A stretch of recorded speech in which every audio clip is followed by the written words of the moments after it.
Hey, everybody, Ryan here with a quick announcement. For those of you who are enjoying the What If podcast, thank you for enjoying the show.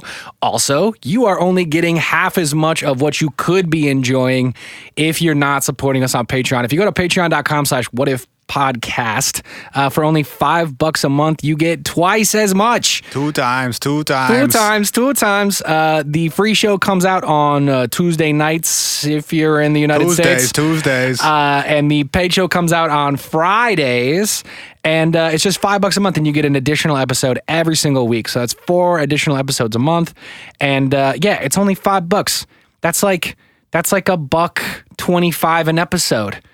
Come on. Great math, buddy. That's like a penny. Nah, never mind. I was gonna fall apart. But for those of you who already support the show on Patreon, thank you. And for those of you who don't, go check it out. We actually just recently made one of our Patreon episodes free, so you can see what the Patreon is all about and get a whole lot more What If in your ears. All right, with that, let's start the show.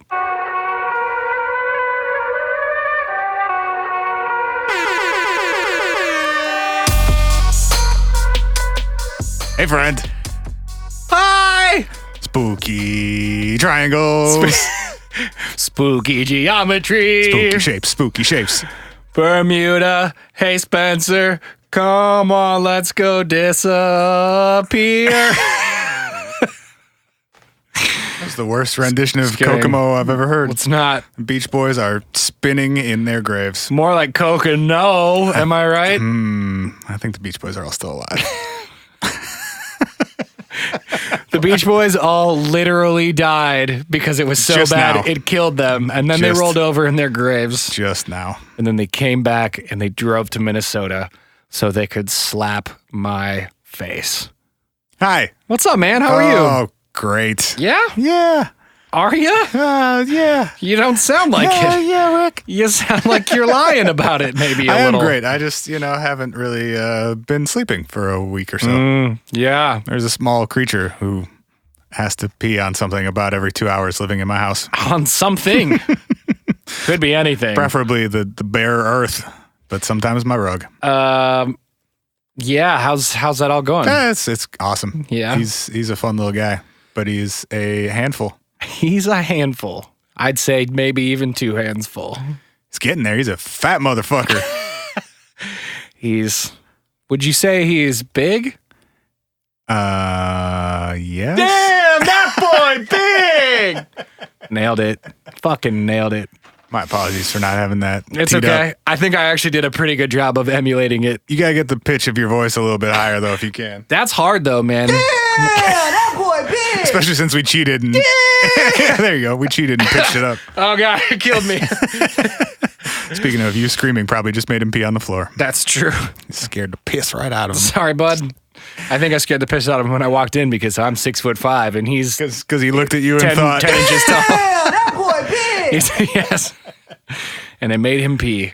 oh, It man. made him Yes, pee. quick dog update, because this is the Dog Dad's podcast. Yeah. Dad Dog's Ghost Blog. There it is. Nailed it.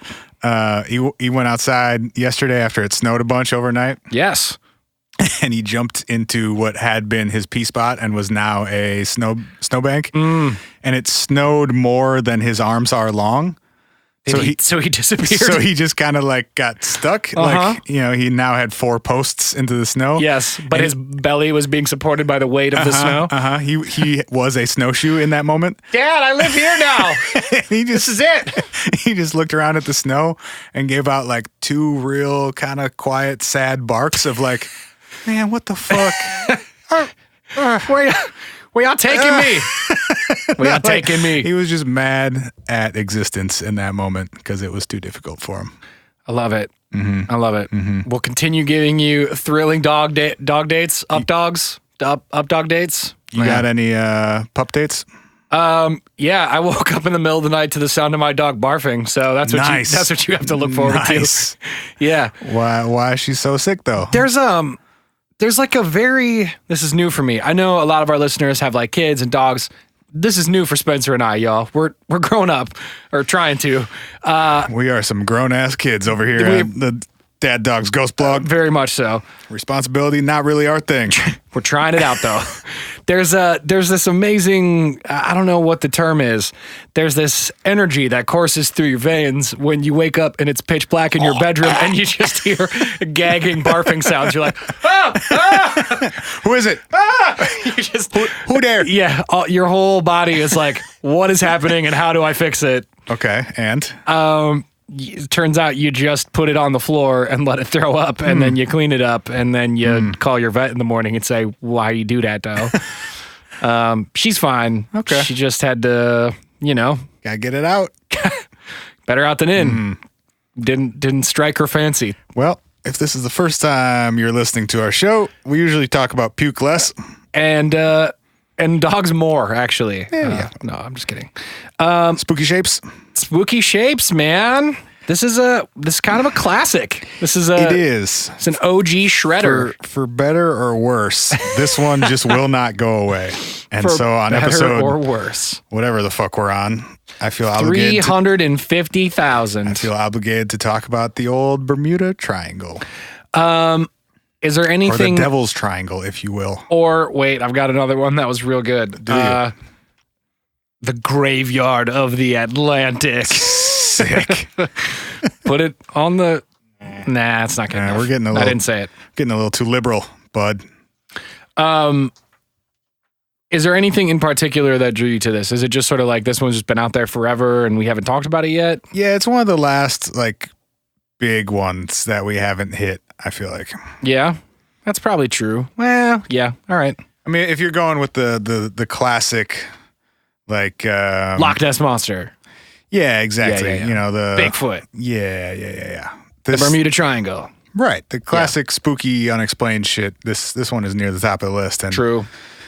it's been around for so long and gone in so many directions and is probably not anything that we haven't gotten to it yet, but now seems like a great time. Or it was aliens. Well, that's the other fun part is like, because it encompasses so many things, there are lots of really fun attempts at explanations. Yes. Many of which get very absurd. Oh, yes. Oh, yes. Where to begin? You want to start with some stories? You want to start with some basic information for those of you that somehow don't know what the Bermuda Triangle is? Yeah, let's why don't we start with some basic information about it, and then I would like to tell you the story of Flight 19 as I think a good place to start for the Bermuda Triangle stories. And then if you have any stories, let's do those. Sure do. And then as usual, I skipped the one that the normal ones. Yeah. Mm-hmm. And I went for the Atlanteans are sinking our ships. And I figured you might, so I didn't do any of that. That's how we do this. Yeah. Yes, it is. Spencer's like, real information, aliens, and we're off. All right. Well, it's an area of the Atlantic Ocean. If you picture a triangle with the three, what are the points of a triangle? Vertices? Are those the points of a triangle? If you picture the 3 points of the triangle. See, that's all we needed. Being Florida, Bermuda. Keep it simple, stupid. And Puerto Rico. Yes.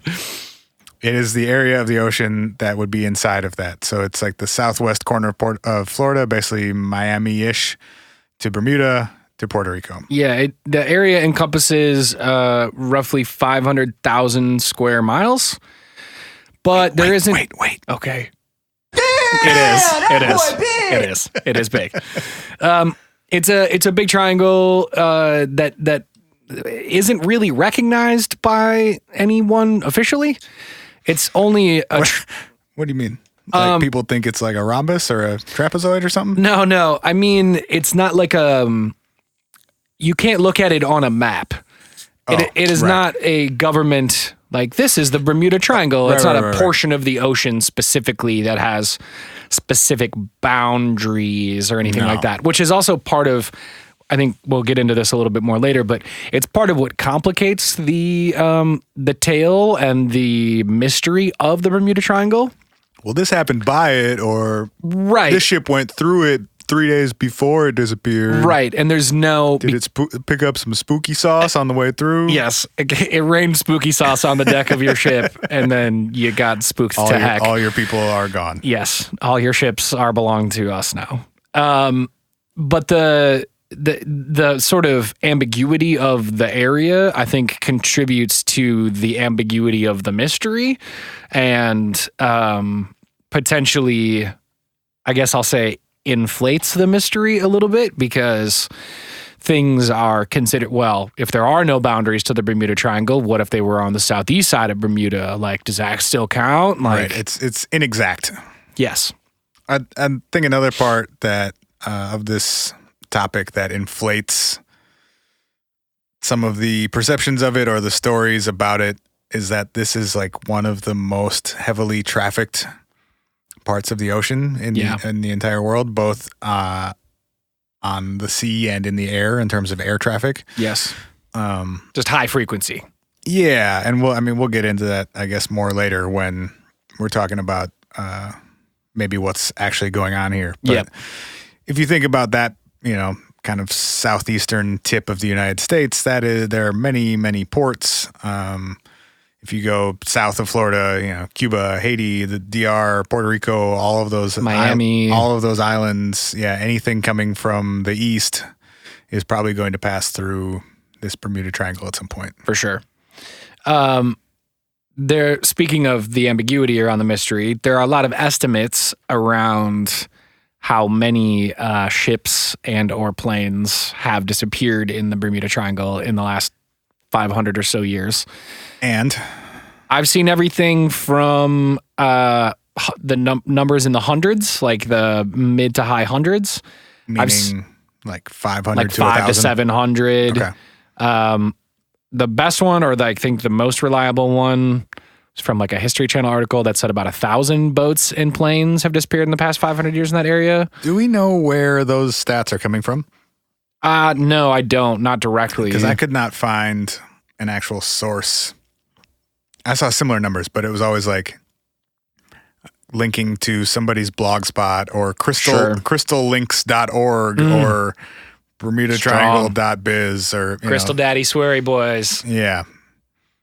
We should get swearyboys.blogspot.com just so we could have our own blog spot to put our goofy stuff on. Can you still get a blog spot? Yeah, or is it legacy only at this point? I don't know. Keep telling people about the Bermuda Triangle and I'll be right back. We've reached the part of the podcast where Ryan stops listening and tries to acquire domains. Hey, it's not acquiring a domain. Yes, it is. Well, you just said we should try and get swearyboys.blogspot.com. I guess it's a free domain. Yeah. So therefore it's a type of domain. Anyway. Yeah. You just get mad at me for buying them, but I'm not buying them. No, I get mad at you for not listening during our show. Bro, I'm here as fuck right now, bro. What I would like to know, because those numbers on their own don't mean a whole lot to me, because I don't know what percentage of total trips that is. Is 700 disappearances over the last several hundred years, is that one out of every 1,000 ships that goes through there? Is it one out of every million? Right. And then also, how does that compare to other parts of the world? Is this actually a more dangerous section of ocean than others with similar ports traffic? Ports around India or ports around South America or... Yeah. Right. Is the fact that it just has a lot of traffic responsible for most of this mythology? Yeah, I think it's a great point. Is the volume actually a terrifying volume? Or is the volume a normal volume when you take into consideration the number, the frequency of trips? Yeah, I guess not even the volume necessarily, but just like the percentage of probability or whatever. Yeah, because honestly, you said 700 out over the past like couple hundred. 500 to 1,000. The highest one I saw was 3,000 since the 1500s. So like 1 to 2 a year? Huh? You said are you saying 1,000 per year or 1,000 total over 500 years? Yes, 1,000 in the last 500 years. So like two a year? Well, that seems pretty low, honestly. Right, but you have to remember that Columbus was sailing the ocean blue in 1492, so there was not... I don't have to remember anything about that man. Don't tell me what I have to remember. Only Christopher we acknowledge as Wallace. What up? I intentionally left everything about him out of this show. But like, you gotta remember that's the type of sailing that was going on 500 years ago. Well, right. I also... Drawn out over the whole time, it's 2 a year, but... I guess I'm also thinking that the farther you go back, the more dangerous sailing probably was. Or the lower the success rates were. But the flip side of that coin is that there was way fewer ships. And Yeah. And there were way fewer planes in the 1500s. Yes. Well, define planes. Alibens? I'm just thinking, like, when you hear some of the stories about abandoned ships or ghost ships going back in time, yeah, it sounds weird. And, you know, these stories have been told and retold over hundreds of years to the point where, you know, it sounds pretty spooky. But maybe we just didn't really know what we were doing yet. And shit happened sometimes. Yeah. You know? Okay. So when you think about 1 or 2 a year, that doesn't sound that crazy to me. No, it doesn't. But again, I think it was probably averaging 0 a year for probably 300 or 400 years. And then in the past 100 years, a significant portion of them actually happened because that's when we had airplanes. I mean, I guess you could be averaging 0, but I doubt it was 0. I'm saying. Yeah. All right. What's Flight 19 and what does it have to do with the Bermuda Triangle spooky stories? Let's just talk really quickly about some of the similarities that are pointed to around some of these wreckages. Oh, sure. Obviously, this is not the case with all of these. There have been 1,000 to 3,000 of these that have happened, so they're all different. But what people point to for similarities to sort of bolster the mystery are a handful of things. One, that inclement weather wasn't either forecasted or necessarily reported by the vessel. So, you know, radar more contemporarily or more historically just sort of whatever they called the guys that ran to the top, the guys with the telescopes. I don't know. Observational weather. Yeah. Observational weather. They didn't like necessarily write about that stuff in, you know, any journals that were recovered. And there wasn't a forecast for that type of weather that you would believe would normally cause a thing like this.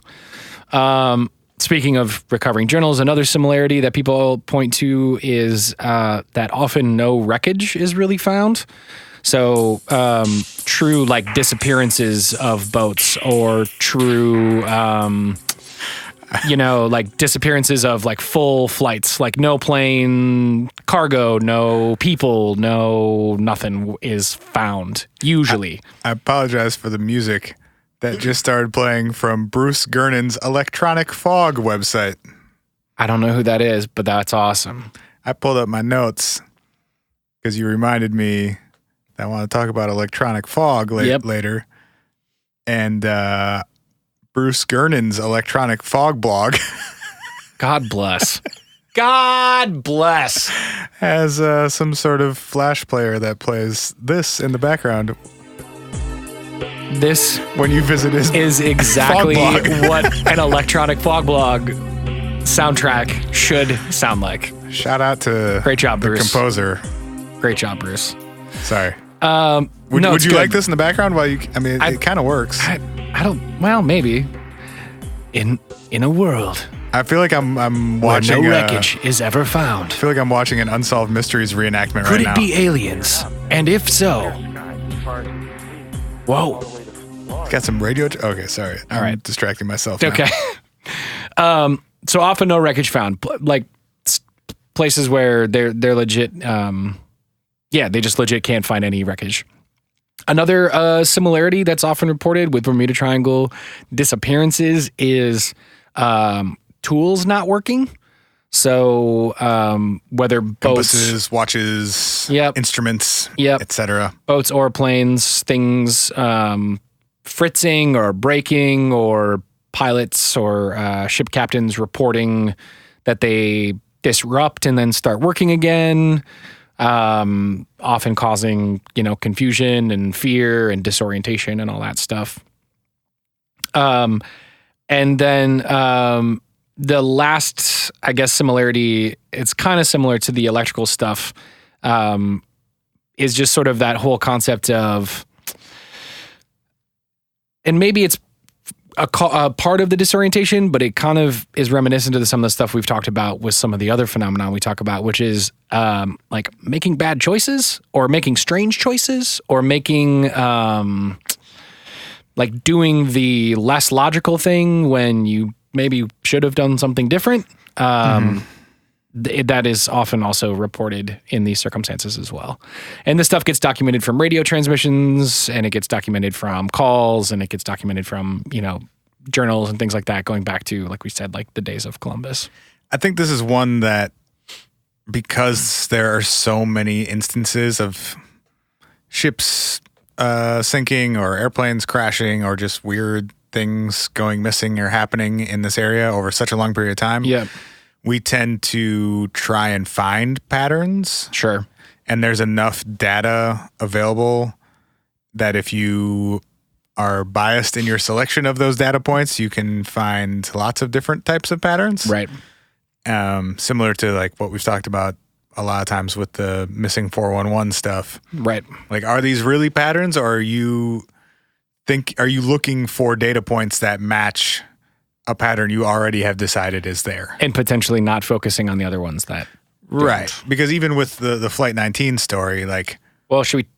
parts of it fit what you Yeah. just described and parts don't. So that's a good segue. So let's tell the Flight 19 story. So Flight 19 was like the... Kind of kicked off the whole Bermuda Triangle in a pop culture, modern mythology type of way. Yeah, it's one of the more strange, for a variety of reasons that we'll talk about, stories, and one of the more contemporary ones. And it made news because the sad punchline is that 27 people died and 6 airplanes were lost in the course of 24 hours. Yikes. So it started on December 5th of 1945. From Fort Lauderdale, Florida. There was a naval air station in Fort Lauderdale, Florida there that routinely ran training exercises in the Bermuda Triangle area. The term... Anything to the east of Fort Lauderdale is within the Bermuda Triangle. So Yeah. So they would run naval and Air Force training missions out around Puerto Rico and around Bermuda in the area and come back.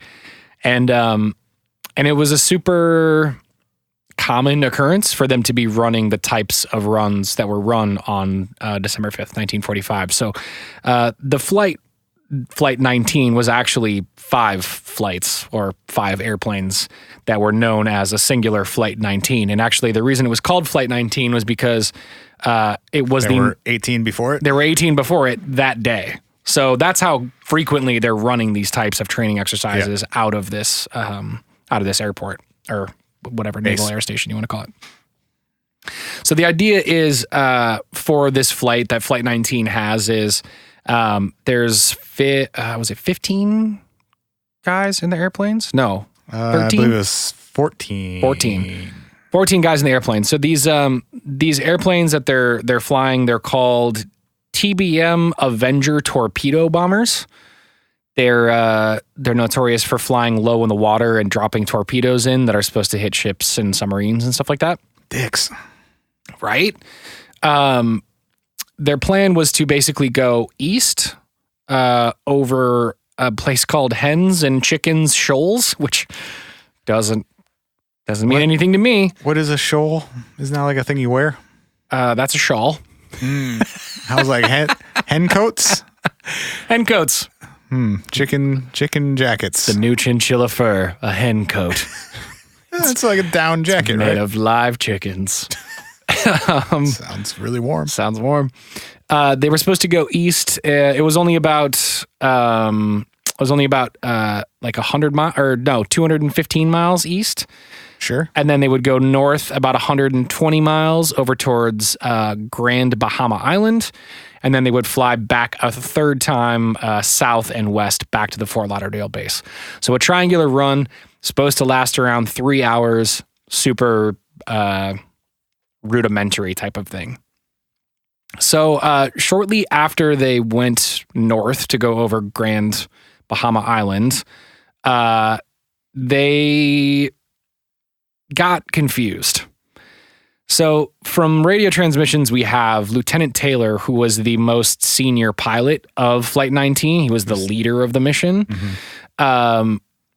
Was somehow convinced that they were over the Florida Keys, which, if you know geography, I don't, but I have a map in front of me. Tight. The Keys are more like south and even south and west of the kind of tip of Florida.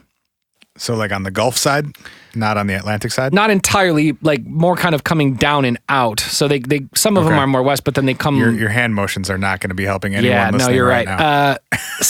South a little bit west, and then east of Fort Lauderdale are the Keys. Southwest and east? Man, no wonder you got confused. It's hard to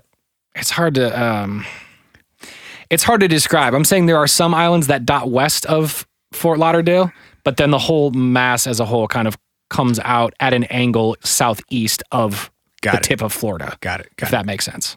I think it's also worth noting that Lieutenant Taylor was fairly experienced with this specific type of aircraft as well that he was flying that day, and that all of them were flying. He had 2,500 hours of flight time, the vast majority of it being in the aircraft that he was flying that day. And also that all of the planes were fully fueled before they left. See, Fort Lauderdale is up here on the east side of Florida. Showing me a map doesn't help. And then Key West is west, but then there's like also islands that are east. So it starts west of Fort Lauderdale, but sort of like curves to the east. Is that what you're saying? Or vice versa, but yes. Got it.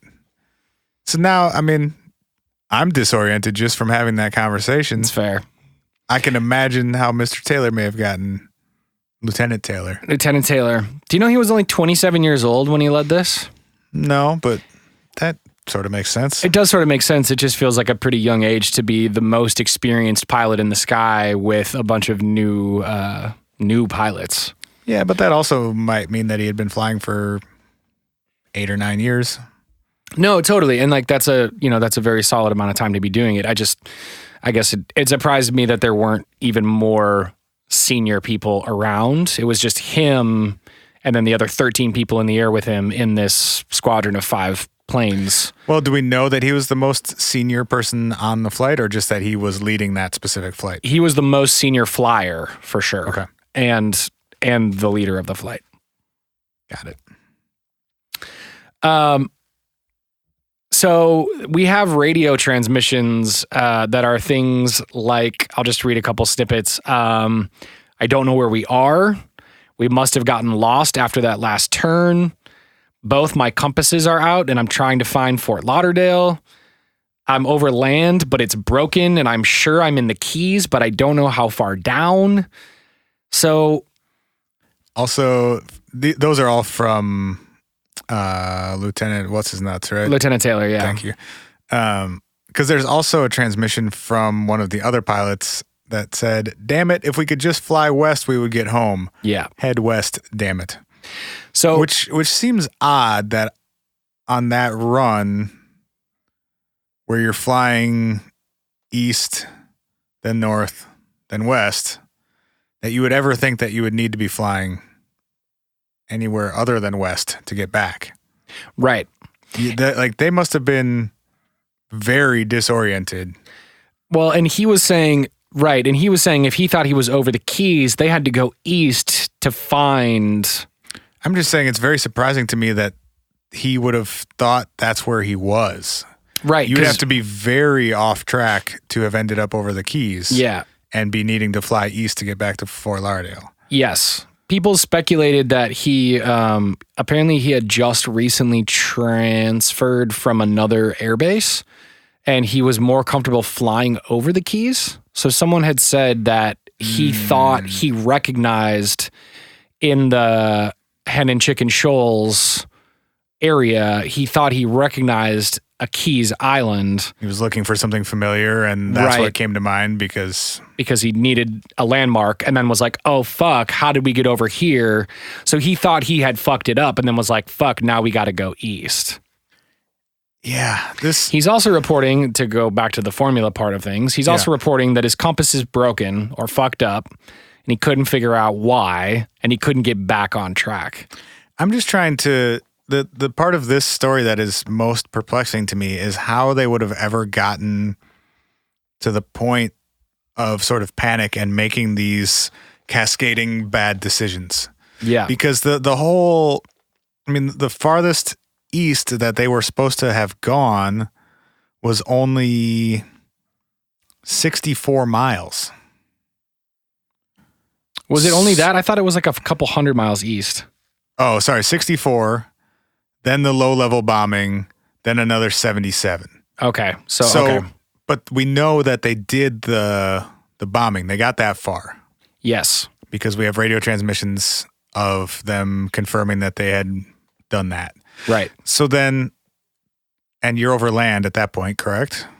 No, they were dropping them in the water. Oh, okay. Because they're dropping torpedoes. So presumably you know where you are at that point, though. At the point where you're dropping the torpedoes, yes? Yes. So then you're going another 77 miles, and somehow in that 77 miles, you get so disoriented that you think you're hundreds of miles in the other direction? That's the part that I can't quite wrap my head around. Yeah. And then also, why are all of the people who are flying with you not adamantly saying... Well... At least one of them was. Yes. Hey, man, I think you're fucking it up right now. I think part of the issue might also be that they noted or logged before this flight left that the clocks in the planes were not working. Oh, I didn't hear that. And they may have just assumed that the men had watches and it would be fine. But I'm just thinking in terms of like, how would you get so disoriented? Maybe if you don't know how long you've been flying for. Yeah. And time can pass more slowly if you're sort of panicking. Yep. And thinking more about each individual action. It can seem like you've been going for longer than maybe you actually have. Yep. But it's just, that's the most confusing part of this to me, is how that first confusion led to... Well... Just how it was so severe and so sudden, it seems like. You know, they the first 60 miles at least of this flight went as planned. Right. And then suddenly you're flying. I mean, the end of the story is they flew dead east into the Atlantic, we think. Well, we don't know. We know that at a certain point, they tried to go back north again, thinking that they had maybe gone far enough east to go back north, I think. Well, okay. Because I've also read from some more of those radio transmissions. Taylor radioed, we'll fly 270 degrees west until landfall or running out of gas. And that's what I mean is I think if they're headed east, does that mean you go from your eastern trajectory west that much, which would try to spin you back north?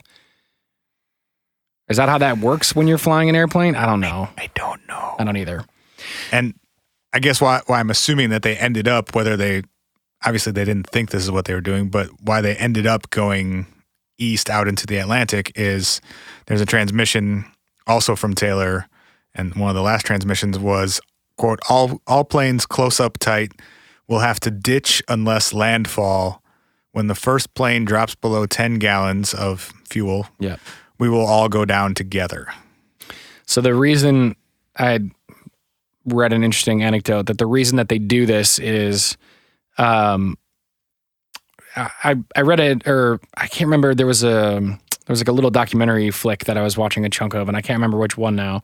But they interviewed a guy who was part of the search and rescue crew for this actual crash. I would assume you greatly increase your chances of being found if you all stay together. That's exactly what it is, is they go, look, if somebody's going down, we all go down and we have more lifeboats, more rations, more wreckage. Help each other. Yeah, just generally helping each other. A controlled landing is probably better than a crash. Yep.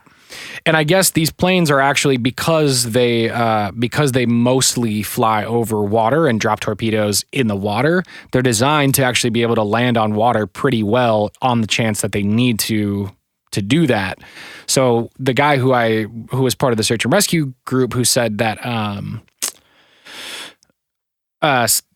he was talking about the actual airplanes themselves, said something to the effect of these things were sturdy as hell. You could land them on water, pop out the life raft, and never once get your feet wet, was the quote that he said.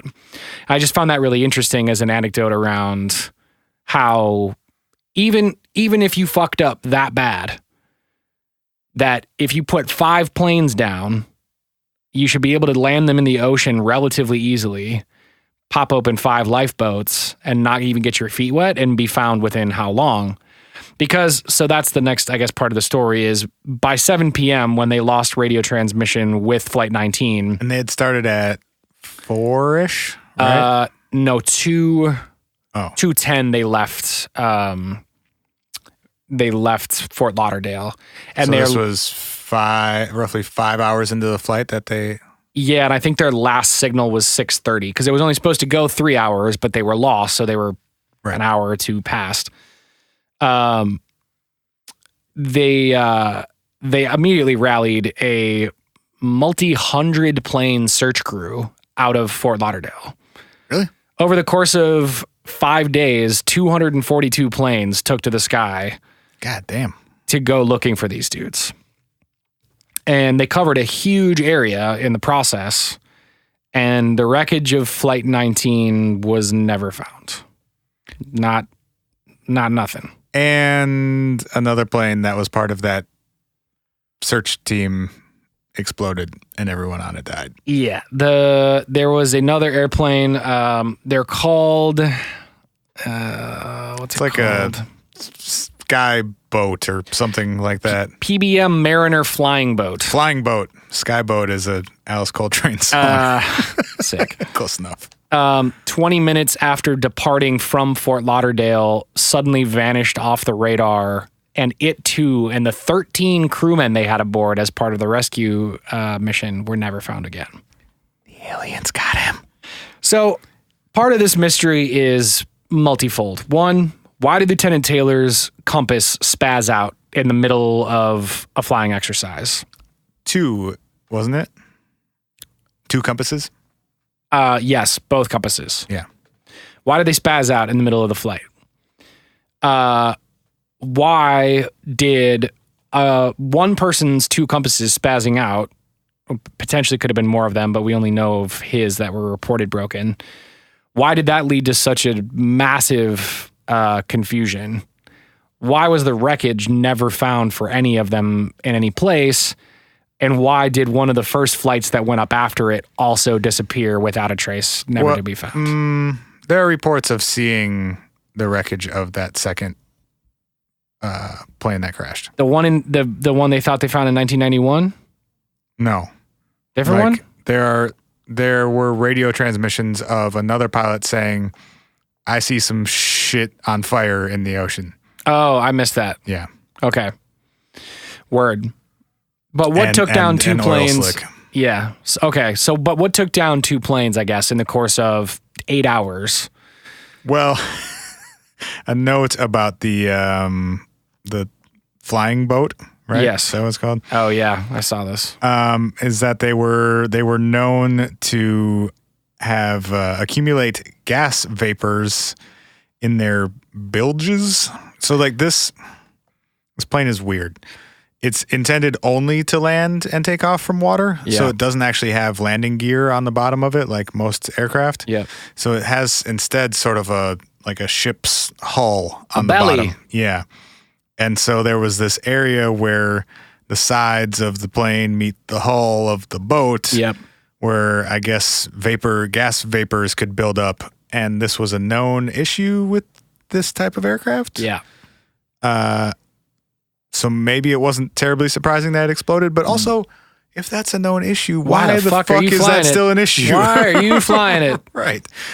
This one could just blow up whenever, but Cool, let's get in, boys. let's put 13 people in it and go fly it around and hope for the best. Right.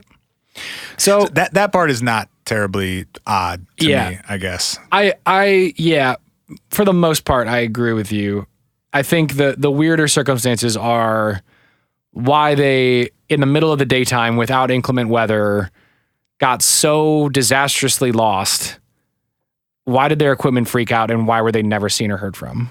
So the official Navy explanation goes something like, Flight leader Lieutenant Charles C. Taylor, mistakenly believed that the small islands he passed over were the Florida Keys, and that his flight was over the Gulf of Mexico, and that heading northeast would take them back to Florida. It was determined that Taylor had passed over the Bahamas as scheduled, and he did in fact lead his flight to the northeast over the Atlantic. The report then also noted that some other officers likely know their approximate position as indicated by radio transmissions stating that flying west would result in reaching the mainland. Yeah.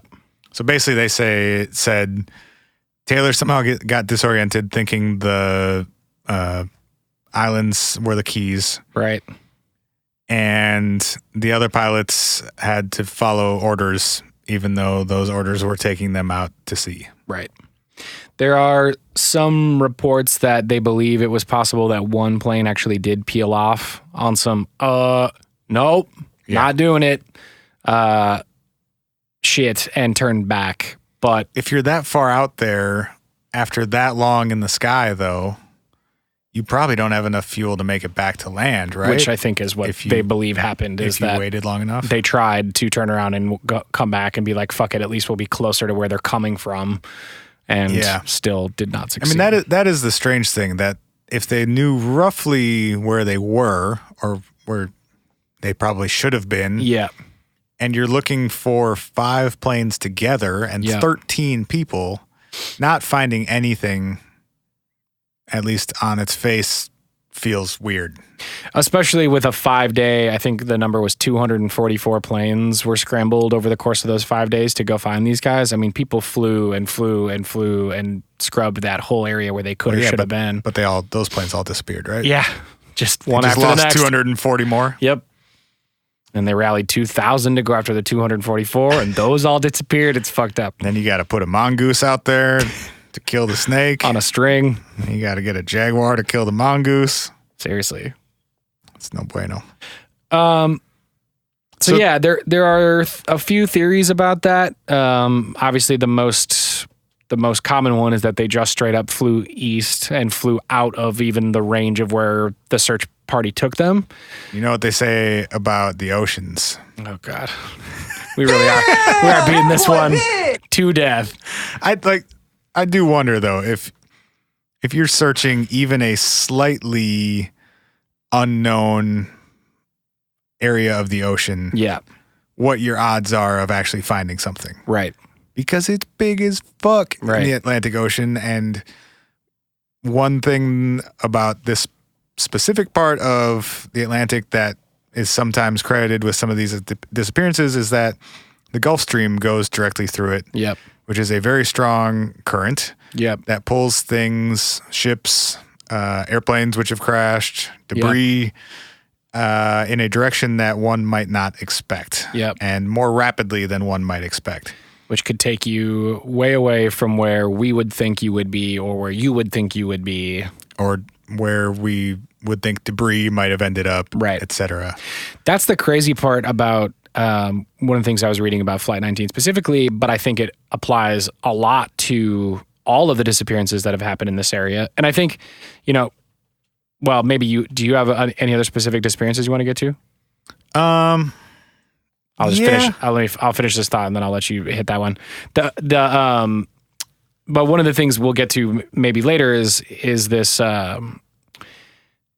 this idea that, like, to your point, the Gulf Stream is coming through there. It's throwing people off. But back then, especially in the time of Flight 19 and around that time, there wasn't radar. Like, you weren't flying with radar to give you signals of where you were. They were purely flying by compass and their visual landmarks. Compasses which weren't working. Which is why I do think there's a possibility that if you have airstreams that are affecting you that you don't know are affecting you, and you're only working off your eyes because your compass is fritzed out, of course you're fucked. Like, you're super duper fucked. So that's another question I have about this scenario. I've read that part of the purpose of this specific exercise was to teach / practice dead reckoning skills, which essentially means figuring out your position using a previous position and the passage of time. Yeah. If doing that type of training exercise, where that's one of the goals or one of the outcomes, I would think that not having a working clock in your airplane would be a significant problem that should be addressed before taking off. For sure.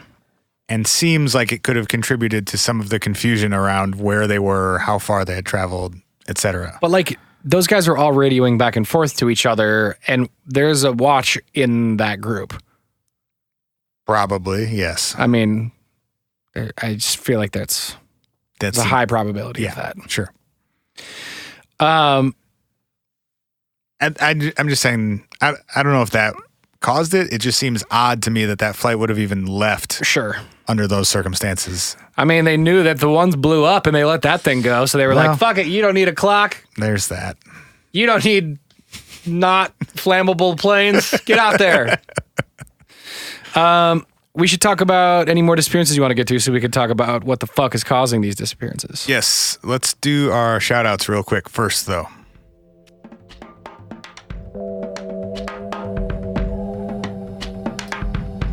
Hey, it's shout outs. Hi. Get your shout outs. We're taking a quick break for shout outs. If you go to whatifpodcast.com/shout out, it's $50 and we'll say within reason pretty much anything under 200 words.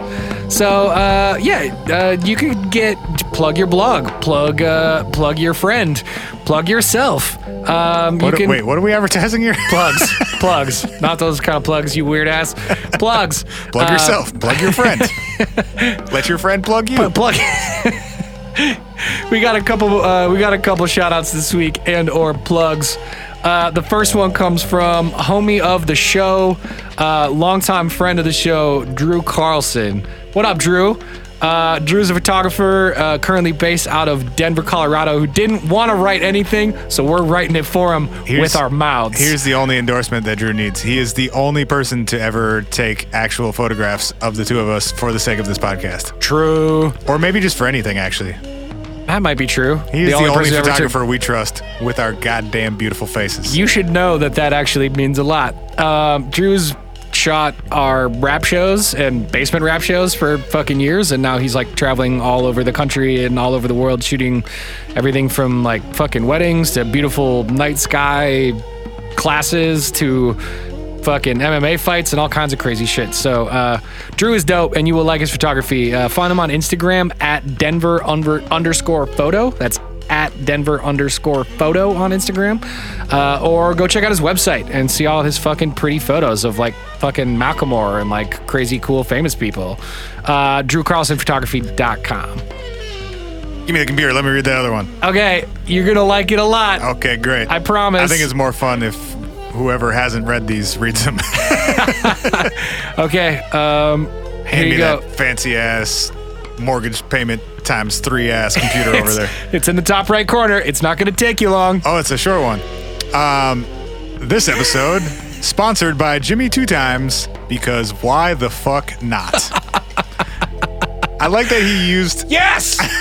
I fucking love you guys, man. Jimmy from Virginia just said he wanted to sponsor the show by himself. I love because that why the fuck not? He used about 10 words and left out one important one. What's that? Is probably should have been in that sentence, but I like it. No, it's just this episode sponsored by Jimmy 2 Times. Yeah, I guess. Because why the fuck not? All right. If you want to do that, go to our website. whatifpodcast.com/shoutout, or you can just go to shop.whatifpodcast.com. It's easy to find it there. Wish your mom a happy birthday. Yeah, wish your dog a happy anniversary. Okay. A pup-anniversary. Let's talk about some more disappearing shit. All right. Love you. Show's not over. Okay. See you in a sec. there are a few like ghost ship, whole ship disappearances. Yeah. The Ellen Austin is, to me, one of the more interesting versions of that. But it's really hard. I mean, we're talking about the 1800s with a lot of these, or earlier. Sure. And it's really hard to know how much of this information is factual at all, how much of it has been exaggerated over time, how much of it has just been unintentionally changed and mutated over retellings. But the basic idea of the Ellen Austin is that one ship comes across another ship that is moving pretty fast across the open ocean. Yep. But is totally uninhabited. Yep. There's no one aboard. So the crew of ship A sends part of their crew over to ship B to take control of it, take it back to port. Yep. Depending on which version of this you read, either ship B never arrives back, disappears, or ship A and ship B meet up again later, and ship B is empty for a second time while still traveling across the open ocean. Ooh, goo. Yes. These happened in and around and passing through the Bermuda Triangle. This whole thing didn't obviously occur within the Bermuda Triangle. It was a ship that was originating from England, I believe, coming to the Americas. Right. And then when they intercepted it, were sending it back to England. So both ships would have sort of passed through the Bermuda Triangle, but it's just really hard to track down there is no documentation. It's all oral history. It's all a retelling of a retelling of a retelling. And it happened, 150-ish years ago. Right. One of the more interesting and more modern versions of the Bermuda Triangle stuff to me is the time warp / electronic fog version of aircraft weirdness and disappearances and portal jumping or whatever it is. Heyo. One version of this happened in 1959. I'm retelling a version that from Charles Berlitz's book, The Bermuda Triangle. He doesn't cite a goddamn thing, so who knows? Good for him. He claims this happened in 1959. At the Miami airport, there was a National Airlines 727 that on its approach to Miami disappeared from radar for about 10 minutes. The crew aboard this flight didn't realize anything strange had happened or was happening until after they landed and began hearing concern from air traffic control. Mm-hmm. So air traffic control is tracking them on their way in. About 20 to 30 minutes out from touching down in Miami, it disappears off their radar for 10 minutes, and then it shows up again and lands. What year was this again? 59. Okay. So when they land, air traffic control starts talking to the crew aboard the flight saying, what happened? Did you guys have an issue? Why did you drop off radar? And they say, we don't know. We didn't have an issue. We didn't know we dropped off radar. But they noticed all of their watches aboard the flight were 10 minutes behind air traffic control. And they had a time check with air traffic control because they were timing out their landing at Miami 20 minutes before this incident happened. So their time was synced, and then 20 minutes later, it was off by 10 minutes. So you get into this world of missing time and things taking longer than they should or less time than they should. Yeah. I just traveled 70 miles in 3 minutes. How did that happen? Well, and another version of this is actually Mr. Bruce Gernon of Electronic Fog Blog fame. Sick. He kind of had an experience that took this to an extreme, in which he was flying through the Bermuda Triangle, and he describes it as a time storm. So he was flying a small... Like clocks and gears rotating around you and ticking sounds instead of thunder. He describes flying a plane through the Bermuda Triangle and seeing sort of a portal or like an opening in the clouds directly in front of him. It's called a hurricane, bud. You should go the other way. He flies into what he calls the heart of the time storm. It's called the eye of the storm, bud. That's what happens to hurricanes. You shouldn't have done that, bud. And then coming out the other side of what he calls a tunnel vortex. That's called a tornado, bud. Which resulted in 30 minutes of missing time, or, well, the opposite of missing time. He moved 30 minutes ahead suddenly. Yeah. So I guess he had 30 minutes of missing time. Yeah. But so 1 second to the next, 30 minutes passed. Yeah. And he had moved forwards on his flight path 100 miles. He attributes this to something that he calls electronic fog. And he believes it's a natural-ish phenomena, similar to something like St. Elmo's fire, some sort of natural electrical storm or something. Yep. That actually attaches itself to a craft and moves with it. So whether it's static electricity being conducted or attracted to the metal hull of the craft, or this is not the most scientific fog blog, so I'm kind of speculating on the behalf of Bruce. I've seen some other references to this electronic fog concept. None of them seem particularly scientific. It's not. But carry on.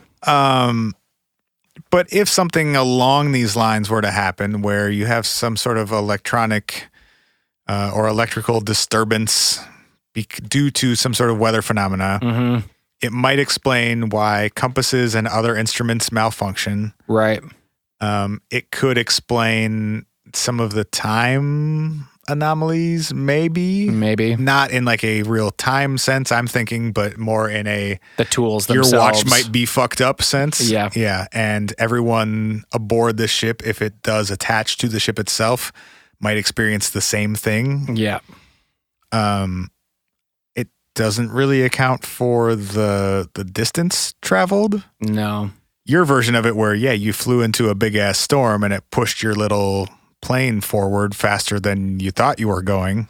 Could potentially do some of that. Maybe combined with some sort of electrical interference. Yeah.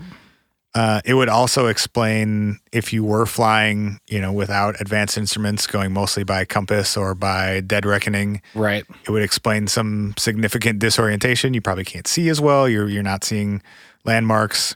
If your instruments are messed up, if your timepieces are getting messed up, you come out the other side of this thing in an unfamiliar place.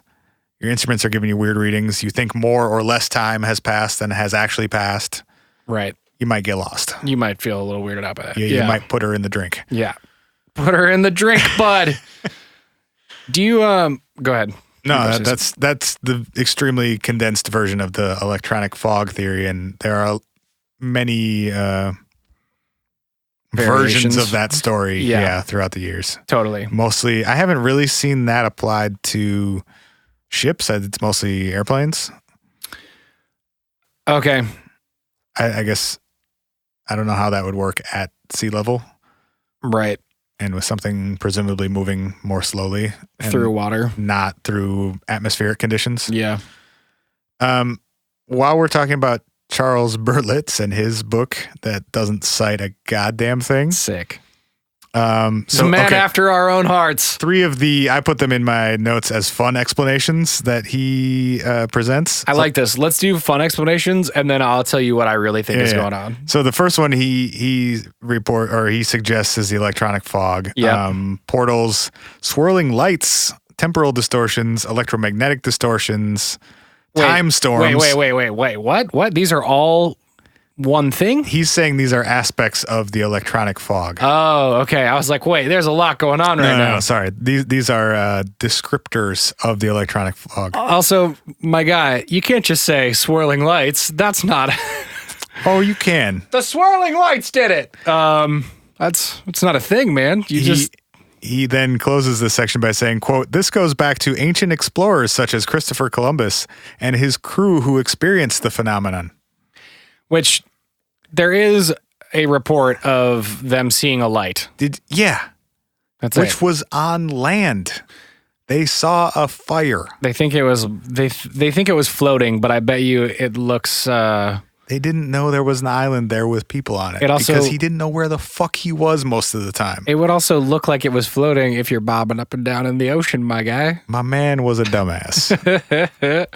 And that turned into he saw UFOs and experienced electronic fog and blah, blah, blah, blah. UFOs and alien abductions are the second explanation offered by Mr. Berlitz. I've never seen Close Encounters of the Third Kind, but... At the end, the Flight 19 pilots come back from the UFO. From the desert. Don't they land in the desert? Or yeah, but the UFO dropped them off. Got it. Duh.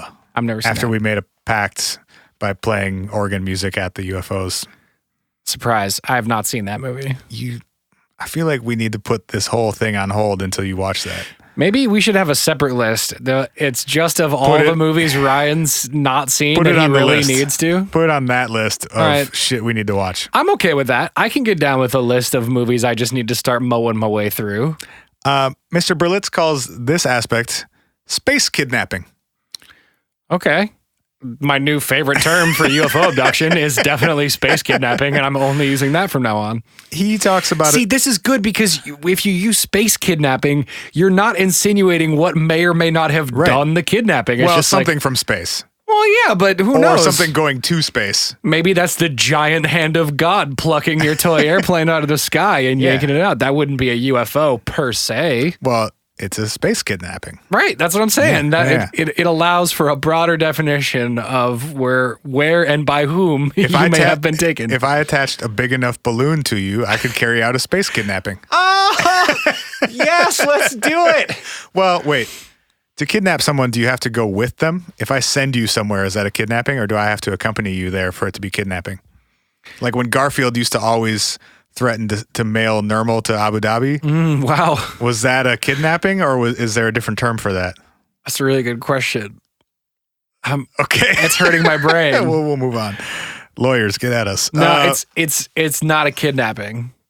What is it then? It needs another. I was just thinking, I was like, it needs a word. Whatever that word is, just put space in front of it. I mailed you to another universe. Space courier service?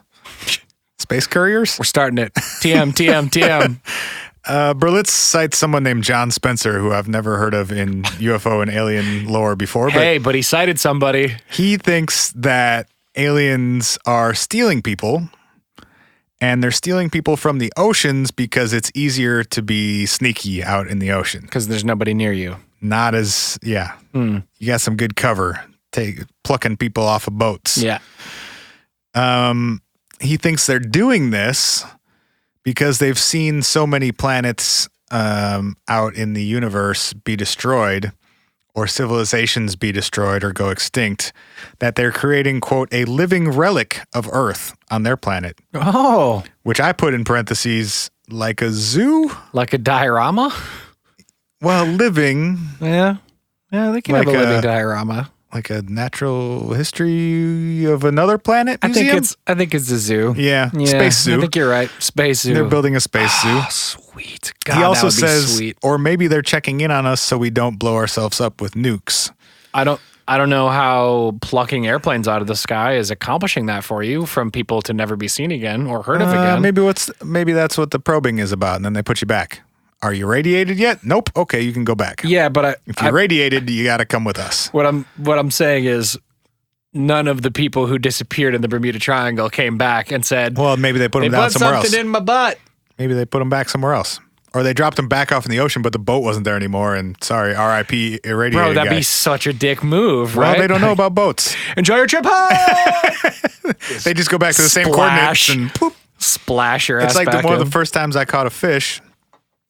Dave, we keep missing it. I don't know why. I caught a fish. I swear the boat was here. I took him off the hook and I was going to put him back. I didn't know that you got to kind of put him gently back in the water. Oh, so you flapped him? I just kind of gave him a toss, and RIP fish dude. Yeah. He slapped the water pretty good, and I think he was out of here. He Maybe that's what they're doing with us. He went night-night. I think so. Yeah. If a fish gets knocked out, does it die? No. Okay. I don't think so. You sounded confident. I'm going with it. Yeah, I'm pretty confident, but I don't think so. He then also goes on to say that UFOs have been around much longer than airplanes, so obviously they have been observing us since the dawn of man. This is this Spencer dude? Mm-hmm. Okay. He has a long interview. Berlitz has a long interview with him in this book. With a guy who's saying a lot of shit that is also unsubstantiated. He closes by saying that the UFOs emit cathode rays, which create a vacuum, and that vacuum disintegrates airplanes. Bro, where did these people come up with this stuff, man? It's so sheerly unsubstantiated. Yeah. Zero evidence. Yes. Pure conviction. Yes. This is what's happening. This could be us, and we could be doing book tours. That's all I'm saying. That's what's next, y'all. We could be speaking. I thought you were going to share an outline with me. It's in our folder. Go look at it. All right, tight. It's called Let's Write a Fucking Book, Mate. Go find it in the folder. Yes! Oh, can we call it a fucking book? Yeah. For the UK version, we got to find a UK publisher. All right. Lastly, and most insanely, he suggests, this being Chucky Berlitz, Chucky frickin' B, that there's an ancient underwater civilization that may or may not be Atlantis. And this civilization would have developed much earlier than us because life existed in the oceans before it existed on land. So obviously they would be far more technologically advanced than we are by now. Sure. He doesn't clarify if this civilization is like humans or some sort of human derivative or dolphins or aliens. Humans or in scuba suits. Yeah. But that this ancient underwater civilization is fucking with our boats. And that's the reason that they be sinking. Okay. And the people be disappearing. Okay. And the airplanes be crashing. That's not true. Nope. No, it's not. I did learn today, though, that... also he says that Atlantis was a real continent. And it was located to the east of the Bahamas in the Atlantic Ocean. But the Bermuda Triangle got it. Got it? Got. The continent fell through the triangle hole? Yes, correct. Wow. Say anything with confidence and you can lie your ass off. Do you have a lie was born on there? I feel like that's a pretty good time. You just gotta put like one qualifier in there. Like... Allegedly, that continent fell through the Bermuda Triangle. A lie was born. Or some people believe, or experts say, we should just make a whole list of all the bullshit qualifiers. And then use them perpetually? We're going to start every sentence of that goddamn book with one of them. I did learn, lastly, that the U.S. Navy has an Atlantic Undersea Test and Evaluation Center. Whoa. Which happens to exist underwater within the Bermuda Triangle and is used to test submarines, weapons, sonar, and, quote, secret projects. And according to Berlitz, quote, some say this is used to reverse engineer alien technology and is behind the disappearances. You said it was the Coast Guard? No, the Navy. Navy. U.S. Navy. Okay. I was going to say. But also the aliens. It's a cover for the aliens. If any U.S. department is not reverse engineering alien technology, it's definitely the Coast Guard. They already have boats. Aliens don't even use boats. The aliens should be reverse engineering our boats. The Coast Guard's like, we're good. Bitch, we float. We're supposed to float, and we float. That's all we really need. You can make us float faster, that'd be sweet. But float that's about faster. Float faster. Yeah, anything you want to close with? I want to close with what actually happened. Oh, sure. Because I think it deserves a bit of time. I went to all the bullshit because I don't think there is one explanation for what actually happens. I don't think there is two, but I think what I mean by what I think actually happened is I think flying and shipping over the past 500 years has been pretty dangerous, and nature is fucking lit. And that combination in that specific place where there is an increasingly higher frequency of both flying and shipping and nature being fucking lit is a perfect recipe for people being like, wow, a lot of shit goes bad over there. Yeah. Wow, a lot of people disappear over there. Wow, a lot of shipwrecks and plane crashes happen over there. It's because nature is fucking lit, and doing those things is extremely dangerous. And we do it hundreds of times a day now. Right. So a few more actual specifics around that. There are things like rogue waves that are like real and documented. And probably killed some lighthouse keepers in the Flanders Isles. Right. There are microbursts, which are real. What that is? It's like basically when it's kind of hard to explain, but essentially it's when in a thunderstorm, a massive gust of wind and rain blows like down out of the storm closer to the, it's not like a water spout, but kind of similar. It's like the opposite of a water spout? Yeah, because it comes down from the sky and like blasts the air and the that's ocean the in the ancient area. sky civilization. Oh, sure. Saying, banishing us to the ancient sea civilization. It's a battle as old as time. A battle as old as time.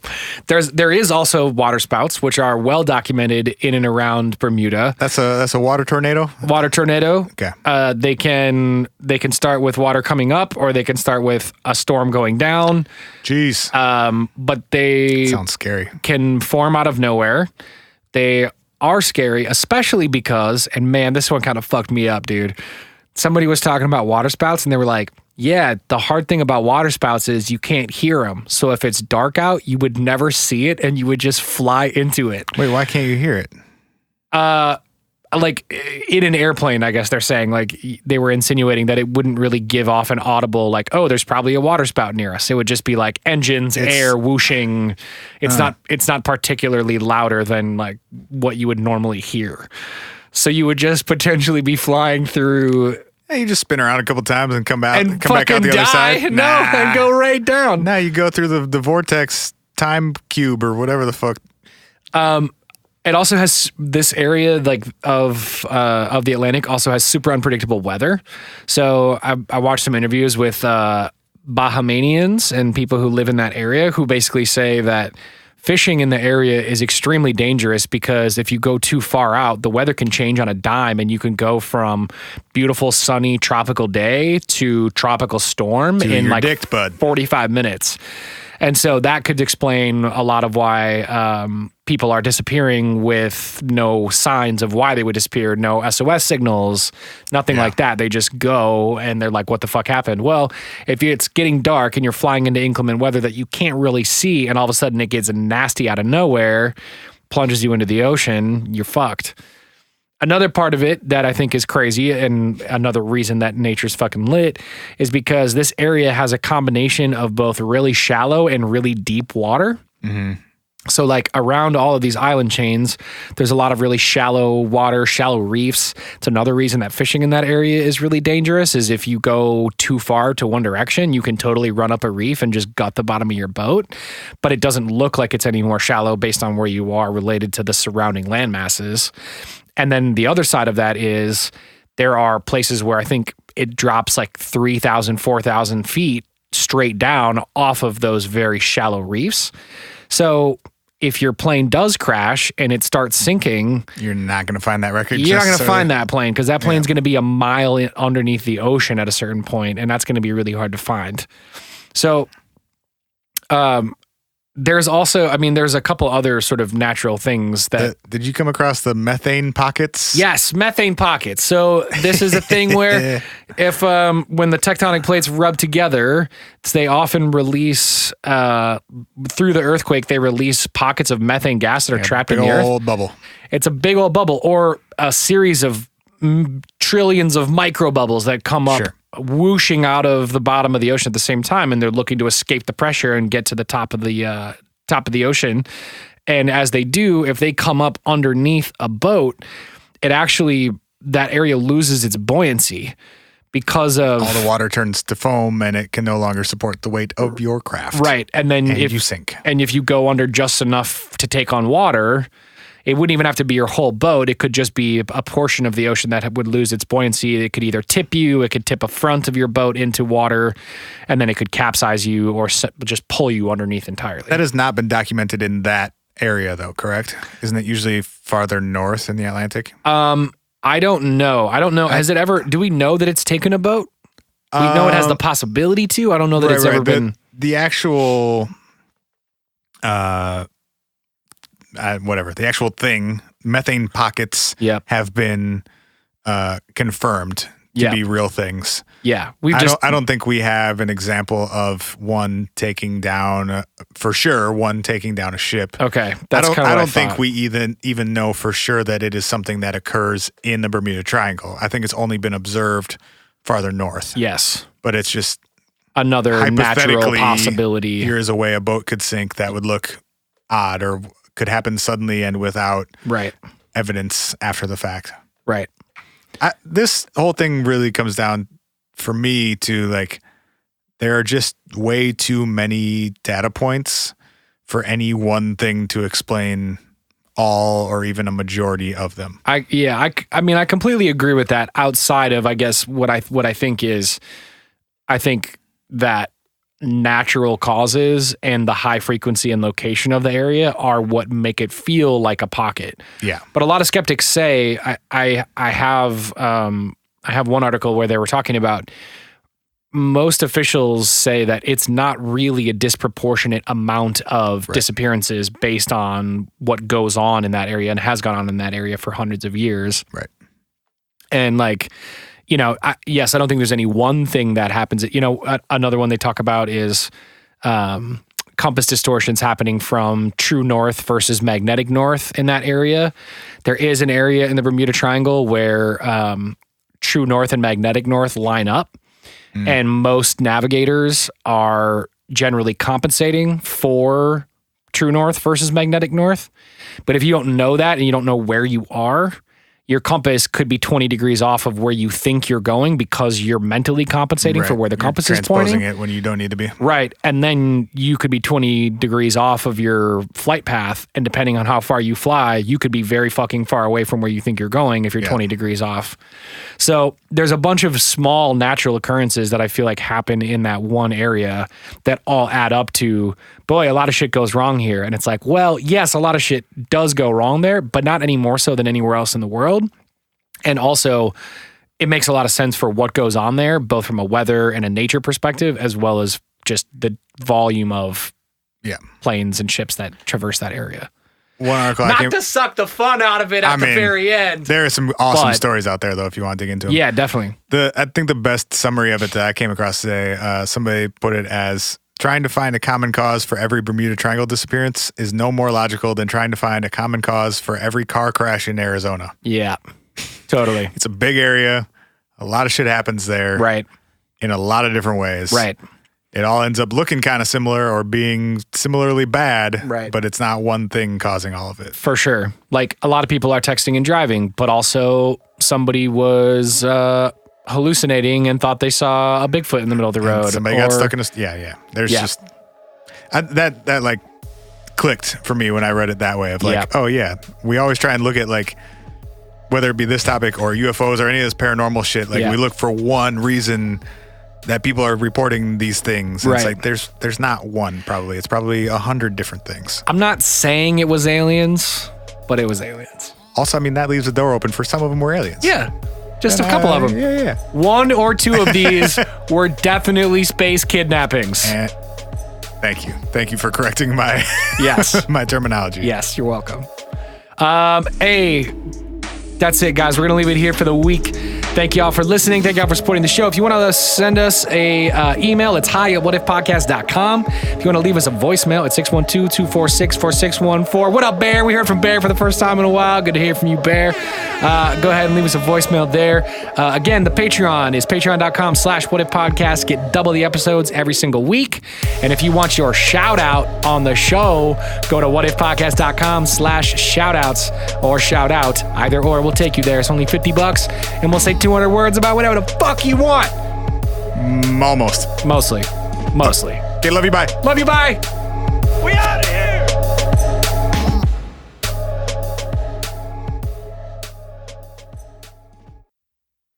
Did you sample